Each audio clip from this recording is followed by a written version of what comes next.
अस्सलामुअलैकुम वरहमतुल्लाहि वबरकातुह। तो कल हमने स्टार्ट किया था एक्सरसाइज 6.3,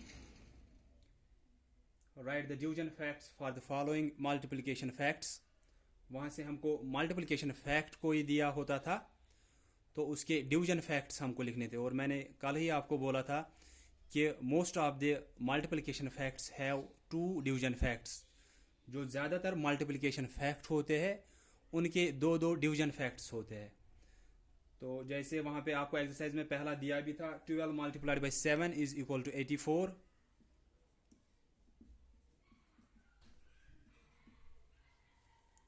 तो उसके बाद इसको हम बोलते हैं मल्टीप्लिकेशन फैक्ट कि दो नंबर्स को हमने मल्टीप्लिकेशन किया, वहाँ से आंसर आया 84।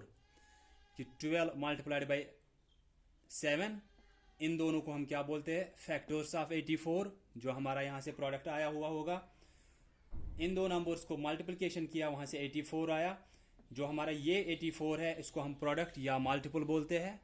और जिन नंबर्स को मल्टीप्लिकेशन करने के बाद ये प्रोडक्ट आ रहा है हमारा, ये मल्टीपल आ रहा है हमारा, इन दो नंबर्स को हम फैक्टर्स बोलते हैं। इसके कि 7 and 12 are factors of 84 and 84 is called product or multiple of 12 and 7। तो इस पूरे को हम बोलते हैं 12 multiply by 7 is equal to 84। ये जो हमारा आया इसको हम मल्टीप्लिकेशन फैक्ट बोलते हैं कि दो नंबर्स को मल्टीप्लिकेशन किया, वहां से हमारा आंसर आया।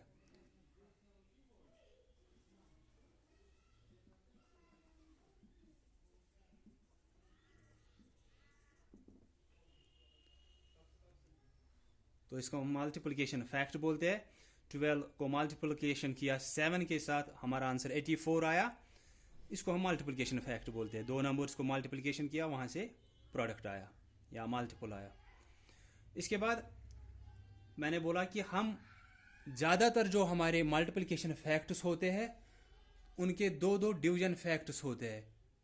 ज़्यादातर क्यों बोला मैंने, क्योंकि कल भी मैंने आपको समझाया था कि अगर यहाँ से इन दोनों में से एक की जगह पे 0 है तो हमारा जो आंसर भी आएगा वो 0 ही आएगा। लेकिन जब हम उसके डिवीजन फैक्ट्स लिखेंगे तो आप एक ही डिवीजन फैक्ट बना सकते हो, क्योंकि आप किसी भी नंबर को 0 से डिवाइड नहीं कर सकते हो। That means 0 can never be divisor. 0 से किसी को डिवाइड होगा ही नहीं। तो डिवीजन फैक्ट्स हम कैसे लिखते हैं कि ये जो प्रोडक्ट आया है इसको डिवाइड करते हैं इन दोनों में से एक से, 12 से करेंगे तो आंसर ये 7 आएगा। अगर अब इसी 84 को डिवाइड करेंगे 7 से, पहले 12 से किया, अब 7 से करेंगे तो आंसर अब 12 आएगा। जो प्रोडक्ट हमारा आता है मल्टीप्लिकेशन फैक्ट में, उसको डिवाइड करेंगे इन दोनों में से एक से, जो इसके फैक्टर्स है। 12 से डिवाइड करेंगे तो 7 आंसर आएगा, 7 से डिवाइड करेंगे तो 12 आंसर आएगा। तो ये दो हमारे इसके डिवीजन फैक्ट्स हुए। हमें एक मल्टीप्लिकेशन फैक्ट दिया था, हमने इसके दो डिवीजन फैक्ट्स वहां से निकाले। तो ये हमने कल सीखा था। जो एक्सरसाइज 6.3 है इसमें ए पार्ट तो यही था कि डिवीजन फैक्ट्स आपको लिखने हैं उन नंबर्स के, उन मल्टीप्लिकेशन फैक्ट्स के।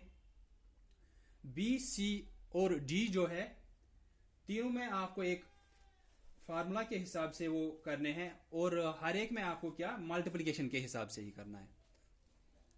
मैं आपको दिखाऊंगा ये कैसे होगा।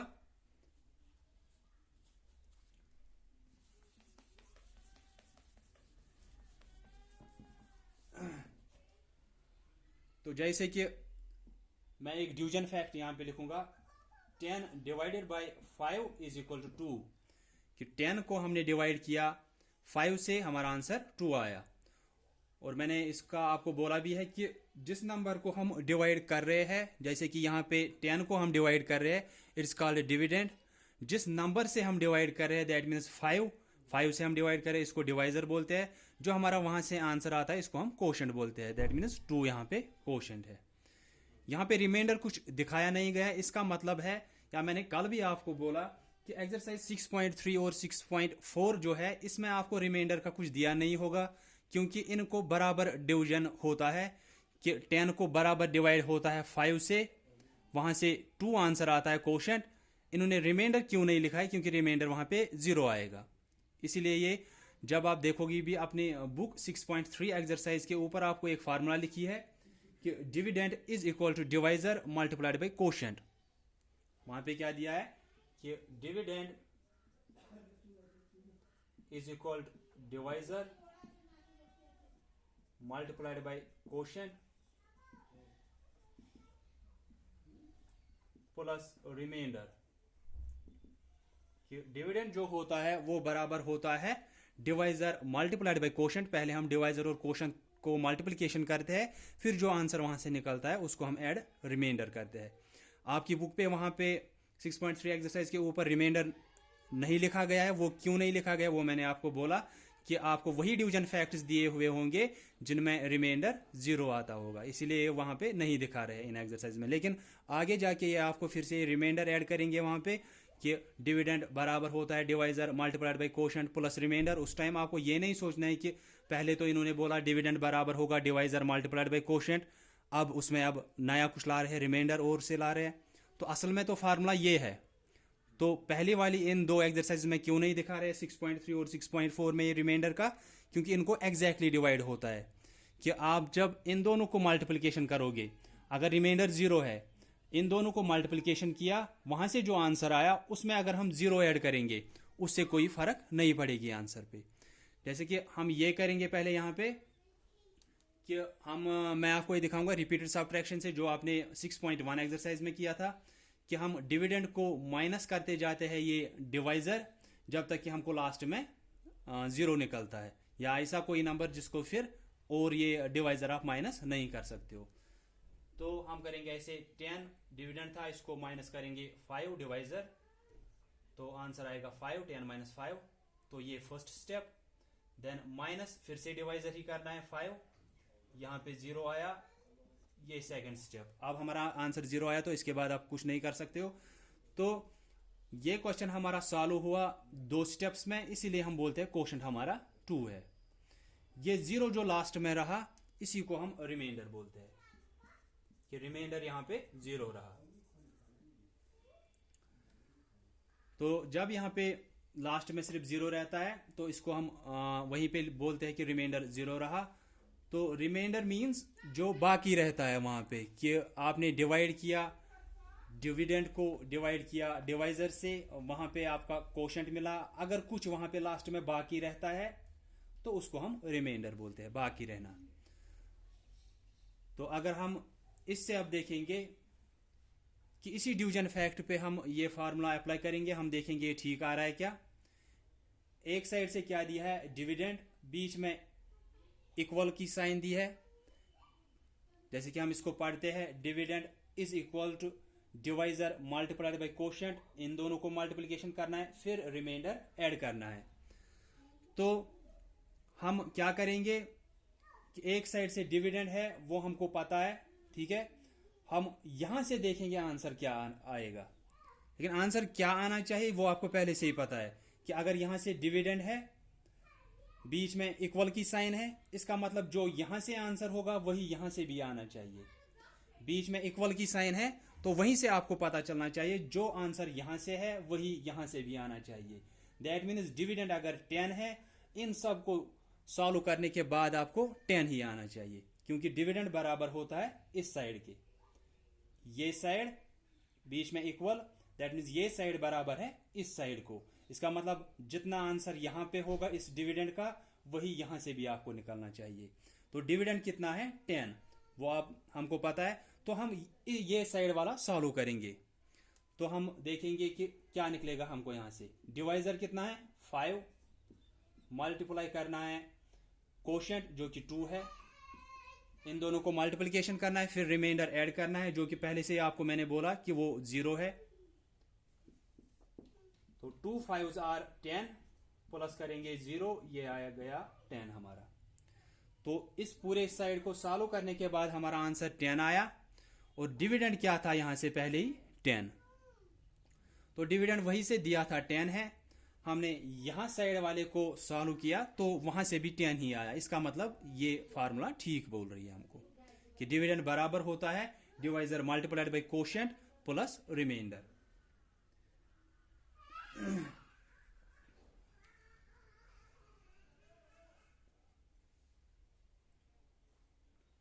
तो ये जो फार्मूला है ये आपको जो इसी का डी पार्ट है, फाइंड द डिविडेंड्स, वहां पे हम ये लगा सकते हैं क्योंकि वहां पे आपको डिवाइजर और कोशेंट दोनों दिए हैं।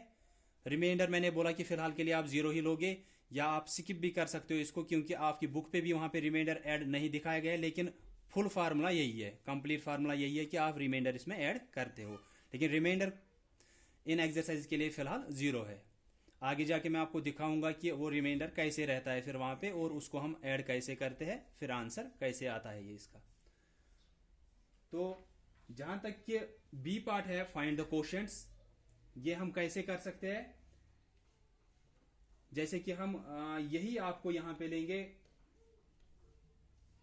ये हमने किया भी है कि ये कोशेंट वाला, कि आपको कोशेंट निकालना है, लेकिन हमने किया था 2 तरीकों से। पहला हमने किया था रिपीटेड सब्ट्रैक्शन, और दूसरा तरीका हमने किया था नंबर लाइन पे वो डिवीजन, कि आपको डिविडेंड भी दिया है, डिवाइजर भी दिया है, आपको फाइंड क्या करना है, कोशेंट। इसका मतलब है 10 को डिवाइड करना है 5 से, आंसर क्या आएगा वो देखना है। लेकिन हम यहां पे कैसे देखेंगे, ये हम मल्टीप्लिकेशन के थ्रू देखेंगे। मतलब क्या है कि मैं आपको बोलूंगा, या यही फार्मूला जो मैंने अभी आपको बोली, आप ऐसे कर सकते हो। आप ऐसे लिखोगे, यहां पे यही है, आपको क्वेश्चन फाइंड आउट करना है। जैसे कि यहां पे मैंने नोट ऑफ इंट्रोगेशन ये क्वेश्चन मार्क वहां पे डाला, तो हमको क्वेश्चन चाहिए, डिविडेंड और डिवाइजर हमको दिया है। हम ऐसे कर सकते हैं इसमें। पहले मैं इरेज करूंगा, उसके बाद आपको ये ठीक से समझ में आएगा। मैं आपको क्या दिखाऊंगा यहां पे,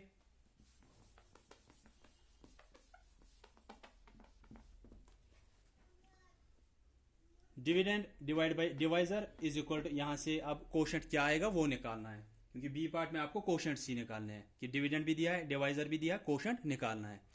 तो हम क्या करेंगे यहां पे कौन सा तरीका हम यूज करेंगे। डिविडेंड कितना है 10, ठीक है, तो ये डिविडेंड हम यहां से रखेंगे, इज इक्वल टू डिवाइजर, वो आपको 5 दिया है, मल्टीप्लाइड बाय कोशेंट, ठीक है। यहां से कितना है 10। मैंने अभी जो आपको दिखाया था वो किस लिए दिखाया था, कि यहां से जो आ रहा था वही आंसर दूसरे साइड से भी आना चाहिए। कि अभी जो मैंने कुछ आपको दिखाया था, यही पार्ट दिखाया था आपको, कि अगर यहां से 10 है, बीच में इक्वल की साइन है, तो इन दोनों को मल्टीप्लिकेशन करने के बाद भी आपको 10 ही आना चाहिए। जो यहां से आ रहा है वही इन दोनों को मल्टीप्लाई करने के बाद भी आना चाहिए। तो ये फार्मूला मैंने आपको कंप्लीट दिखाई। तो इसके बाद आप सिर्फ एक काम करोगे कि फिलहाल के लिए हम ये रिमाइंडर यहां पे नहीं रखेंगे, और बाद में मैं आपको दिखाऊंगा कि ये रिमाइंडर जब आता है वहां पे, जब कुछ बाकी रहता है, तो उस टाइम हम ये कैसे करते हैं। तो फिलहाल as per your book, as per your assignments, वहां पे भी लिखा है आपकी बुक पे कि dividend is equal to divisor multiplied by quotient. क्योंकि अभी आप बोलोगे अब तो रिमाइंडर नहीं दिया है, अब आप इसमें कंफ्यूज हो जाओगे। तो एज आई ऑलरेडी सेड कि फिलहाल की एक्सरसाइजेज में आपको विदाउट रिमाइंडर दिया है, दैट मीन्स रिमाइंडर हर एक में 0 लेना है। तो आप यहां पे देखोगे डिविडेंड इज इक्वल टू, यहां से डिविडेंड, बीच में इक्वल की साइन, यहां से क्या है डिवाइजर और कोशेंट को मल्टीप्लाई करना है। डिविडेंड कितना है इसमें 10। अगर डिविडेंड 10 है, इन दोनों को मल्टीपल करने के बाद भी क्या आना चाहिए जी। मैंने अभी क्या समझाया आपको कि यहां पे बीच में इक्वल की साइन है, जो यहां से आंसर होगा वही यहां से भी आना चाहिए। ऐसे ही समझना है कि dividend is equal to divisor multiplied by quotient. ये इक्वल की साइन आपको ये बताती है कि जो आपको यहां से आएगा वही यहां से भी आना चाहिए। यहां से एक ही टर्म है, वो तो ठीक है कि यहां से डिविडेंड ही दिया है, इसका मतलब ही है जो डिविडेंड होगा वही आपको इन दोनों को मल्टीपल करने के बाद भी आना चाहिए। तो डिविडेंड क्या है 10, डिवाइजर आपको दिया है 5, तो मल्टीपल करना है कोशेंट। डिविडेंड 10 दिया है, यहां से इन दोनों को मल्टीपल करने के बाद भी 10 आना चाहिए। दोनों में से एक आपको दिया है। अब सिंपली आपको क्या करना है, हम बोलेंगे इस 5 में हम क्या मल्टीपल करेंगे। इस क्वेश्चन की जगह मैं यहां पे डैश डाल रहा हूं या ब्लैंक डाल रहा हूं कि यहां से कितना आना चाहिए। अब अगर यहां से 10 है, यहां से भी 10 आना चाहिए। तो 5 में हम क्या मल्टीपल करेंगे, हमको 10 आएगा, ऐसे आपको सोचना है। 5 में हम क्या मल्टीपल करेंगे 10 आएगा। आप ऐसे देखोगे 5 1 इज 5, अगर आप 5 को 1 मल्टीपल कर रहे हो तो आपको 5 ही आ रहा है। 5 2s आर 10, अगर आप 5 को 2 मल्टीपल कर रहे हो फिर आपका आंसर 10 आ रहा है, जो कि हमको चाहिए, क्योंकि यहां से 10 है, हमको यहां से भी 10 चाहिए। तो 5 में हम क्या मल्टीपल करेंगे, डिवाइजर 5 दिया है, कोशेंट निकालना है, तो 5 में हम क्या मल्टीपल करेंगे कि हमको जो आंसर यहां से है वही यहां से भी आना चाहिए। यहां से 10 है तो यहां से भी आपको 10 ही आना चाहिए। तो 5 में हम क्या मल्टीपल करेंगे, हमको 10 आएगा। आपने यहां से देखा कि 5 में जब हम 2 मल्टीपल करते हैं, 5 2s are 10, that means quotient की जगह पे क्या होना चाहिए, 2। जैसे कि बी में आपको पहला पार्ट वहीं से दिखाया गया है, वो क्या है मैं वही आपको बोलूंगा। 14 divided by 2 is equal to, उसने यहां पे 7 लिखा है, ठीक है। आप देख सकते हो book 6.3 B part, find the quotients, quotient find out करने, डिविडेंड और डिवाइजर दिया है। तो क्या पूछा गया वहां पे कि आपको कोशेंट्स फाइंड आउट करने बी पार्ट में। एक पार्ट इसने करके रखा है लेकिन इसने वहां पे दिखाया नहीं है अब कि ये कैसे उसका 7 आया। तो हम देखेंगे ये 7 कैसे आ रहा है। हम इस 7 को फिलहाल इरेज करेंगे यहां से, कि जैसे यहां पे है ही नहीं, हमको सीधे कोशेंट निकालना है। यहाँ ये डिविडेंड है, ये डिवाइजर है, यहां पे कोशेंट हमारा आंसर आएगा। तो हम यही फार्मूला फिर से यहां पे लगाएंगे कि डिविडेंड बराबर होगा डिवाइजर मल्टीप्लाइड बाई कोशेंट।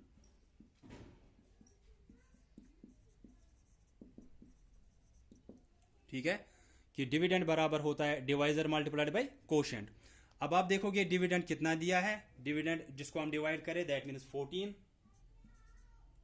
तो अगर डिविडेंड 14 है, यहां पे है, अगर डिविडेंड 14 है तो यहां से भी हमको क्या आना चाहिए, इन दोनों को मल्टीपल करने के बाद जी 14 ही आना चाहिए।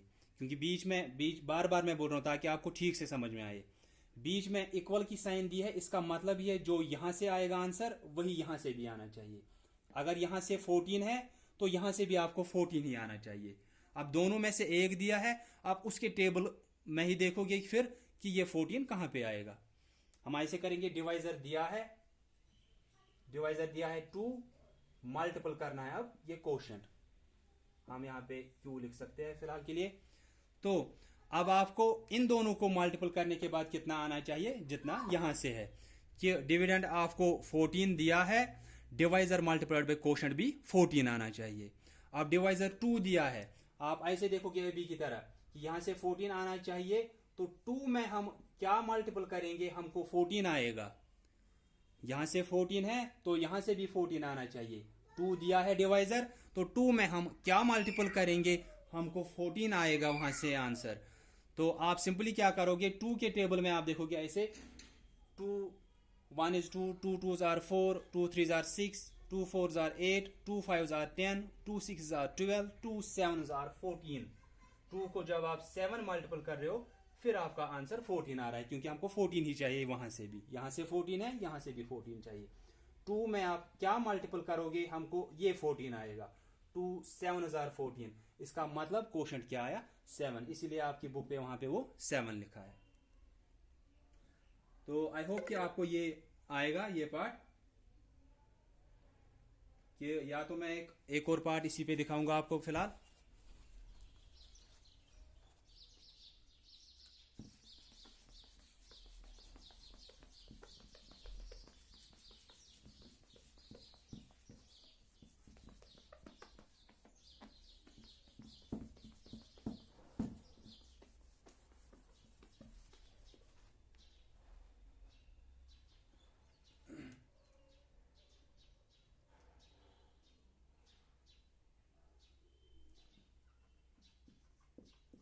बी का मैं आपको दिखा रहा हूं second part, 42 divide by 7 is equal to dash, क्योंकि हमको कोशेंट चाहिए। तो डिविडेंड दिया है 42, डिवाइजर दिया है 7, हमको कोशेंट चाहिए। तो हम ऐसे यही फार्मूला लिखेंगे, dividend is equal to divisor multiplied by quotient. As I said कि फिलहाल आप रिमाइंडर को वहां पे नहीं ऐड करोगे, क्योंकि रिमाइंडर हर एक में 0 ही है। डिवाइजर मल्टीप्लाइड बाय कोशेंट, तो डिविडेंड बराबर होगा किसके, कि अगर हम डिवाइजर और कोशेंट को मल्टीपल करेंगे जो वहां से आएगा वही यहां से भी आएगा। तो हम देखेंगे डिविडेंड कितना है, यहां पे डिविडेंड 42 है, बीच में इक्वल की साइन है, इसका मतलब अगर ये 42 है यहां से भी 42 ही आना चाहिए। फिर डिविडेंड 42 दिया है, अब इन दोनों को मल्टीपल करने के बाद भी 42 आना चाहिए। डिवाइजर 7 दिया है, वो हम लिखेंगे मल्टीप्लाइड बाय कोशेंट की जगह मैं ऐसे ब्लैंक डाल रहा हूं। तो अब ऐसे कि डिविडेंड 42 है, यहां से भी इन दोनों को मल्टीप्लिकेशन करने के बाद 42 ही आना चाहिए। तो ऐसे यहां से 42 है, यहां से भी 42 आना चाहिए। अब 7 को हम क्या मल्टीपल करेंगे कि हमको 42 आएगा, क्योंकि यहां से भी कितना आना चाहिए 42, क्योंकि यहां से 42 है तो यहां से भी 42 ही आना चाहिए। ये 42 डिविडेंड था, वो हमने यहां पे लिखा। डिवाइजर 7 है, वो हमने यहां पे लिखा। मल्टीपल उसमें अब हमको कोशेंट करना है, तो कोशेंट ही हमको निकालना है, लेकिन हम फिलहाल ये किस तरीके से निकाल रहे हैं, बाय मल्टीप्लिकेशन। तो 7 में हम क्या मल्टीपल करेंगे, 42 आएगा, क्योंकि हमको 42 यहां से भी आना चाहिए। तो 7 में क्या मल्टीपल करेंगे, 42 आना चाहिए। 7 6 आर 42, आप 7 के टेबल में देखोगे 7 6 are 42, 7 1 is 7, 7 2s are 14, 7 3s are 21, 7 4s are 28, 7 5s are 35, 7 6 are 42। तो ये आया हमारा आंसर कि कोशेंट कितना आया 6। डिविडेंड दिया था 42, तो हमको यहां से भी 42 आना चाहिए इन दोनों को मल्टीपल करने के बाद। डिवाइजर वहीं से दिया है, कोशेंट कैसे निकालेंगे, हम ऐसे ब्लैंक रखेंगे कोशेंट की जगह पे। उसके बाद बोलेंगे कि इस 7 में क्या मल्टीपल करेंगे, हमको यही 42 वापस आना चाहिए, क्योंकि यहां से 42 है तो यहां से भी आना चाहिए। 7 में क्या मल्टीपल करेंगे, 42 आएगा। 7 में हम 6 मल्टीपल करेंगे तो 42 आएगा, इसलिए हम यहां पे लिखेंगे 6।